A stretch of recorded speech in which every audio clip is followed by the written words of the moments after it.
Narcotics task force highly professional ਬੰਦੇ hire ਕੀਤੇ ਨੇ, ਚਾਹੇ ਉਹ ਲਾਅ ਅਫਸਰ ਹੋਣ, ਚਾਹੇ ਉਹ ਫੋਰੈਂਸਿਕ ਦੇ ਹੋਣ, चाहे होर जांच के अधिकारी होण ते अपनी होणगे इन्हां दे। पंजाब सरकार में है नशे के खिलाफ जीरो टॉलरेंस। पंजाब सरकार का एक और कठोर कदम, शिकायत दर्ज करवाने के लिए मैसेज करें 9779100200 पर।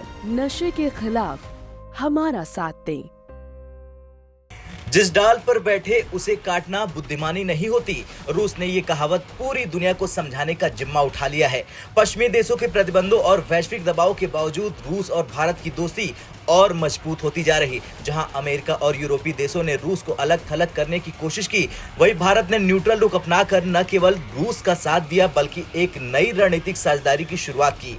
इसका सबसे बड़ा प्रमाण है ब्रह्मोस मिसाइल, जिसकी मांग अब 3 और देशों यूएई, वियतनाम और इंडोनेशिया में बढ़ रही है। रूसी मीडिया के अनुसार ये सौदा भारत और रूस की कूटनीति और रक्षा साझेदारी की ताकत को दिखाता है। साथ ही ये संकेत देता है कि दुनिया की सुरक्षा जरूरतें भारत से होकर ही गुजरती हैं। ब्रह्मोस मिसाइल भारत और रूस की दोस्ती का प्रतीक है। इसे भारत के डीआरडीओ और रूस ने मिलकर विकसित किया है। भारत ने पहले ही फिलीपींस को ब्रह्मोस मिसाइल का सौदा देकर अंतर्राष्ट्रीय रक्षा बाजार में अपना परचम लहराया है। अब इंडोनेशिया, वियतनाम और यूएई जैसे देश भी इस मिसाइल को खरीदने के लिए बेकरार हैं। अब बात करें रूस की, तो रूस ने एक ऐसी रणनीति अपनाई जो उसे पश्चिमी देशों के प्रतिबंधों से साफ तौर पर बचाती है और भारत को एक ग्लोबल हथियार सप्लायर के रूप में स्थापित करती है। रूस अब भारत में हथियार निर्माण इकाइयां स्थापित कर रहा है। इससे रूस को कमीशन मिलता है।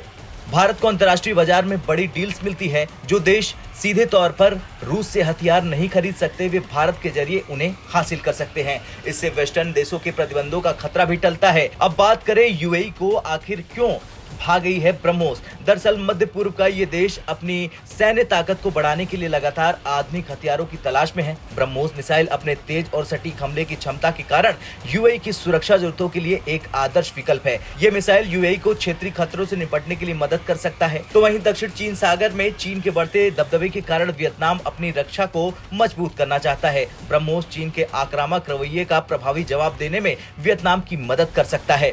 भारत और वियतनाम के अच्छे संबंधों के कारण ये डील लगभग तय मानी जा रही है। अब बात करें इंडोनेशिया की, तो इंडोनेशिया जो समुद्री सुरक्षा को प्राथमिकता देता है, वो ब्रह्मोस मिसाइल को अपने बेड़े में शामिल करना चाहता है। ये मिसाइल इंडोनेशिया को समुद्री खतरे से निपटने में रणनीतिक बढ़त देगी।